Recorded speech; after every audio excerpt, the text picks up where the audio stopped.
हज़रत अबू बकर सिद्दीक़ रज़ी अल्लाह तआला अन्हु का पहला निकाह कतीला बिनते अब्दुल उज़्ज़ा से हुआ और इनके बतन में से एक बेटा और एक बेटी थी।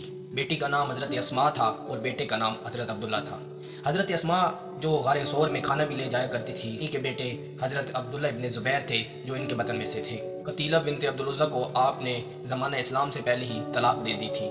इसी तरह आपकी दूसरी बीवी जिसका नाम उम्मे रोमान था और इनके बतन से एक बेटा और एक बेटी हुई। बेटे का नाम अब्दुर्रहमान बिन अबी बकर और बेटी का नाम आयशा सिद्दीक़ा रज़ी अल्लाह तआला अन्हा था।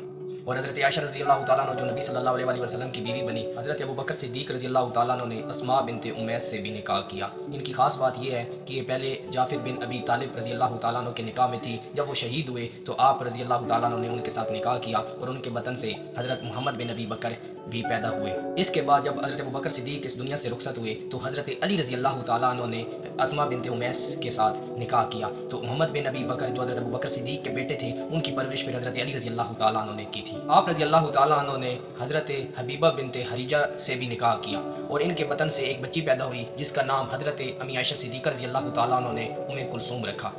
हज़रत अबू बकर सिद्दीक़ रज़ी अल्लाह तआला अन्हु के 6 बेटे बेटियां थे, मोहम्मद बिन अबी बकर, अब्दुर्रहमान बिन अबी बकर और अब्दुल्ला बिन अबी बकर। इसी तरह बेटियां भी अस्मा बिनते अबी बकर, आयशा बिनते अबी बकर और एक उम्मे कुलसूम बिनते अबी बकर, ये आपके बेटे और बेटियां थी। आप रज़ी अल्लाह तआला अन्हु की पहली बीवी जो थी कतीला बिनते अब्दुल उज़्ज़ा और दूसरी बीवी थी उम्मे रोमान और तीसरी बीवी थी अस्मा बिनते उमैस और चौथी बीवी थी हबीबा बिनते हरजा।